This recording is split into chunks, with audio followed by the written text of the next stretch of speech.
Well then, Manchester City and the Premier League have just agreed a out-of-court settlement over the ATP ruling. The Premier League have backed down on this one and have agreed a settlement with Manchester City over ATP. And that is essentially the Premier League's rules on whether a sponsor is allowed to cost this much unless the Premier League okays it. So, is this good news for Newcastle United or not? We will talk about it in this video. Yes guys, how's it going? Welcome back to a new video on this Monday afternoon. Throughout the transfer window I was doing daily videos. International break. Not quite so much, but very much looking forward to being back at St James's Park this Saturday for the game against Wolves. And I will say a massive thank you to everyone who shouted Rob, Rubenstein, gave me a high five, offered me a water, a lemonade, or even a pint at mile 13 as I completed the Great North Run yesterday. My legs are absolutely killing. And even bigger than that, thank you to everyone who helped donate to my charity, the Royal National Institute of the Blind. We are so close to my target of £2,000, which is incredible. I started this up for a bit of fun, try and raise a little bit of money. So yes, thank you to everyone who's donated. I have been a little bit cheeky and just kept putting that target up a little bit more, but this is the final target, $2,000. We're only a few quid away. So if you would like to help sponsor, help me hit the target. I went to go see the charity after the run. Lovely people doing great work. So yeah, I finished it 2 hours 30. Fairly pleased with that, to be fair. It was tough. The hills are hard. But more importantly, really buzzing to kind of give to a great charity. So yes, link in the description, QR on this code on the screen. Just face your phone at it and it'll pick it up on your camera and it'll help you donate if you want to. But yes, let's talk about the ATP rulings.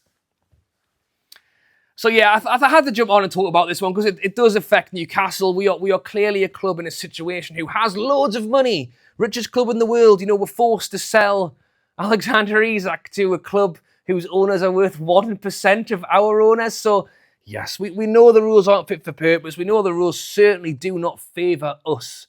And because of that, ATP ruling and ATP and all of the sponsorship stuff is clearly something that's been on our radar. We regularly talk about training ground sponsors, front of shirt sponsors, stadium sponsors, with the idea that, you know, we're quietly waiting in the wings for Man City to like sort it out, and then we can just walk straight through an open door and go, great, cheers Man City. We will get Saudi Air here for 100 million. And, you know, once again, the rules aren't fit for purpose. You know, Newcastle got taken over and the next day they wanted to put rules in to stop this kind of thing, to stop Newcastle from, or PIF, using the many businesses that they work with, help promote our club, help sponsor our football team. You know, if I want to sell you something, you know, sell a lemonade on lemonade stand at the end of the street and I'm selling them for 50p, you know, I really don't appreciate someone walking around going, you can't sell these for 50p. You can only sell them for 30p. And if I've got a mate who wants to pay a fiver for one because I know him and he knows I do a great job, then thank you. I'll take that fiver. You know, having someone come over and go, well, you're not allowed to get paid a fiver because we don't think that's fair market value. So it is totally bonkers. And that is why, you know, rightly so, Man City basically challenged the rules of the Premier League on this. And for us, and this is, by the way, this is not the 115 charges. I'll talk about that a little bit later on in this video because it still applies somewhat. But this is specifically around the sponsorships, payments, and all that kind of jazz. So, yeah, essentially, Man City have challenged it. And the way a few articles have been written are that the Premier League have backed down on it, and that Man City will continue to have their big lucrative sponsors. Yes, they have. But what they've also agreed as part of this is that they will now adhere to the rules going forward. So we have not found ourselves in a situation where it's all been challenged and the Premier League have gone, oh, well, Man City have done it and it's a great point. Like, there has been no ruling. There has been no decision that, yes, the rules are bad, we need to get rid of them or change them, or yes, the rules are good, so they're going to stay. There is essentially not a ruling, in my opinion, is how I'm perceiving it, because as I've mentioned, people are online with different perspectives of kind of, is it good or is it bad? I'll try and give a bit of a level one, because I think there can be benefits to Newcastle from this, but just maybe not in the way I would have hoped. What we would have hoped is the Premier League, lose, would have lost. Essentially, for me, I think, in my opinion, they've kind of taken the out. They've gone, oh, all right, okay, Man City, you can keep doing your big lucrative deals, but you promise you won't do them anymore. Slap on the wrist, naughty Man City. But Man City have agreed that they will now adhere to the rules. So it's not a situation where the rules have now been scrapped and thrown out the window. Instead, they've got what they've wanted, and now they will continue on their merry way with their massive deal and won't, I guess, supposedly, as agreed, won't do it again. So for Newcastle, it isn't the open door we wanted. It isn't a situation where it's all been backed down on and, we can start spending. Arguably, we've missed the boat. Arguably, we should have jumped in the deep end with Man City 5 years ago and just gone for it. And then what would have happened? Paid a fine, essentially, is what it seems. There isn't any big winners or losers here. It is Man City got what they wanted, and the Premier League have tried to protect, in my opinion, the rules that help them protect the big six in the league or their buddies. Yeah.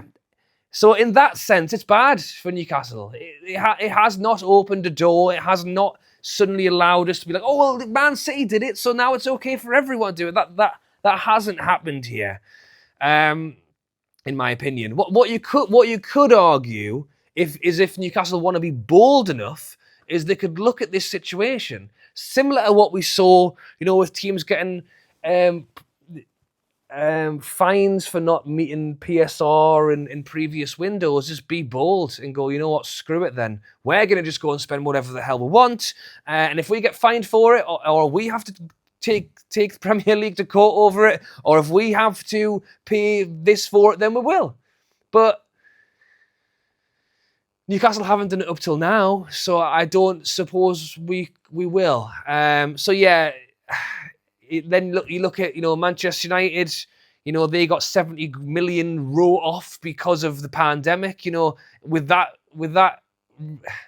in mind, the Premier League technically should have allowed every team to have £70 million worth of debt wrote off. Like, clearly, or for me, again, I'll keep trying to say for me, because this is very much an opinion-based video. I am not legally trained. Do not take my advice. Essentially, rules appear to be made, changed, moved, and bent, and done whatever, in my opinion, based on who they're for, or the situation, or who it benefits. And this isn't new. I'm smiling throughout this video because in reality, this is a situation we've all known for a long time. This isn't a new thing. We're just all kind of going along with the ride. There's discussions of getting the government involved so that they can do the rulings, but really, I don't think that is actually the way to go. But clearly, for me, the rules that have been set up now aren't for purpose. Like, if someone's having to take you to court over the rules, and then you don't even back your own rules, they've let them off, and said don't do it again. They've basically let them get away with a sorry, which is absolutely nuts, and that's why Newcastle PIF have got all this money. Should we just take the jump and then we'll get our big powered lawyers to fight our corner as well. So yeah, really strange one. But it's not the open door. It's not the outcome I would have wanted. It's not the Premier League backing down and going, oh yeah, sorry about that. We're gonna maybe there's an opportunity here where the flexibility of the rule can be heightened because it's been proven to, in Man City's well it hasn't, because Man City have essentially, in my opinion, have said, oh yeah, sorry about that, but you'll let us off though, won't you? If we don't do it again. Like Man City haven't won, in my eyes, the Premier League, they've just gone, oh, well, we've got what we wanted now, so, yeah, we'll just not do it again. We'll see in 10 years when that deal runs out, and then we might do it again. I'm just obviously joking there, but that's how it feels. There isn't a situation where they've won and then everyone else can benefit. This is probably great for Man City because they got what they wanted. They're probably aware of the fact that Newcastle, Villa, and a few other people are probably waiting in the wings going, ooh, well, if this kicks off, this could be great for us. So Man City in the Premier League, in my little imaginary world of what happened in the back room, was they sat down and they go, right, well, we don't want to pay money or we don't want to get fined, but then if we Man City are going, look, if we prove in the courts that you're wrong, like the rest of the Premier League can do whatever they want. So instead, we'll just buckle. We'll let you, take the back seat here and we'll keep our agreements, but we won't do any more. So yeah, there you go. There's my quick thoughts on that one. So it's essentially, take it with a pinch of salt either way. I think it hasn't created an open door for Newcastle to walk in and get loads of sponsors. I can tell you that, or it certainly seems that way. Unless Newcastle want to be brave enough and go and do it anyway, and then face the consequences. Is it easier to ask permission, or is it easier to say sorry once you've broken? That's kind of how it feels. That's how it feels at the moment. People do whatever they want, and then they try and apologise, and then, in my opinion, based on the football club that's apologising, the Premier League will decide whether they forgive them or whether they give them penalties and fines and points. I think that last little bit there that I just said is probably what feels like the most real to me. Essentially, the rules are there, but in my opinion, the rules are there, but just do whatever the hell you want, and then depending on who you are, the Premier League will then decide if they let you off or whether they want to punish you for it. And you know what? With Newcastle United, they would punish us for it. So that's why we aren't doing it. I'm going to stop there because I've talked for longer than planned and I have rambled a little bit. But thoughts and comments on that one down below. If you think it is an opportunity for Newcastle, then feel free to tell me why. I can see maybe, but it isn't the open door that I wanted.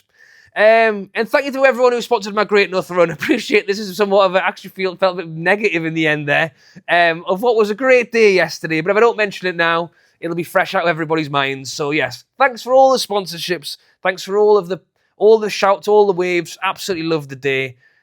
Just can't walk for a week or so. Hopefully I'll be right in his rain in time for the game on Saturday. But plenty more videos coming up on the build-up to Saturday, previews and all the good stuff. So don't miss out. Thank you for watching, and I'll catch you later.